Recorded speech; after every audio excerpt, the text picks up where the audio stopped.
بسم اللہ الرحمن الرحیم۔ زندگی بدل دینے والی روحانی دستک۔ قصہ ایک بادشاہ کا۔ ایک بادشاہ اپنی جوان بیٹی کی شادی کو لے کر بہت فکر مند رہتا تھا۔ وہ برسوں سے نیک اور عبادت گزار داماد کی تلاش میں تھا۔ ایک دن اس نے وزیر کو بلایا اور کہا کہ کسی طرح میری بیٹی کے لیے میری رعایا میں سے عبادت گزار انسان کو تلاش کر کے سامنے پیش کرو۔ وزیر نے اپنی فوج کو شہر کی جامع مسجد کے گرد تعینات کر دیا اور کہا، چھپ کر دیکھتے رہو، جو شخص آدھی رات مسجد میں داخل ہوگا اسے نکلنے مت دینا جب تک میں نہ آ جاؤں۔ عین اسی وقت ایک چور چوری کرنے کے ارادے سے گھر سے نکلا اور دل ہی دل میں سوچا، کیوں نہ آج شہر کی جامع مسجد میں جا کر چوری کی جائے، وہاں مسجد کا قیمتی سامان چرایا جائے۔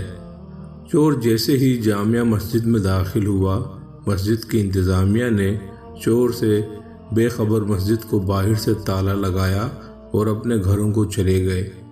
فوجی دستوں نے وزیر کو اطلاع دی کہ لگتا ہے کوئی عبادت گزار آیا ہے، مگر مسجد کو تالا لگ چکا ہے۔ اب صبح کی اذان پر ہی مسجد کھلے گی تو پتہ چلے گا کون ہے۔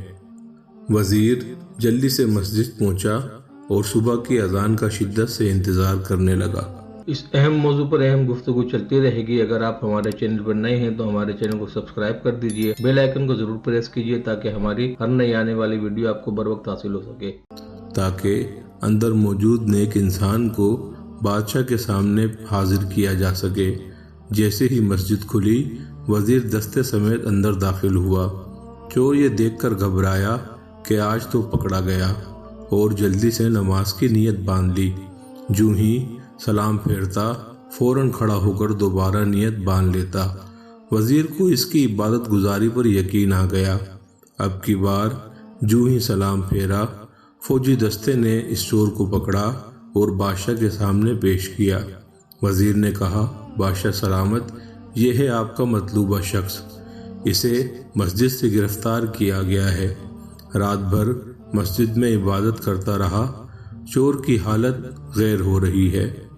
بادشاہ چور سے مخاطب ہو کر کہنے لگا، کیا خیال ہے اگر میں اپنی بیٹی کی شادی تمہارے ساتھ کر کے تمہیں اپنی سلطنت کا ولی عہد مقرر کر دوں؟ کیا تمہیں منظور ہے؟ چور ہکا بکا ہو کر دیکھنے لگا۔ ڈرتے ڈرتے پوچھا، عالی جاں، یہ کرم نوازی کس وجہ سے ہے؟ بادشاہ نے کہا، تم عبادت گزار ہو، رات بھر مسجد میں رہے، صبح اذان ہونے پر باہر آئے۔ چور دل ہی دل میں سوچنے لگا، اے اللہ، میں تو چوری کی نیت سے ہی صحیح مگر تیرے گھر گیا، دکھلاوے کی نیت سے ہی صحیح نماز ادا کی، اور بدلے میں تو نے دنیا میرے قدموں میں ڈال دی۔ اگر میں سچ مچ عبادت گزار ہوتا اور راتوں کو تہجد پڑھا کرتا تو پھر تیرا انعام کیا ہوتا؟ وہیں کھڑے کھڑے نادم ہو کر تائب ہوا۔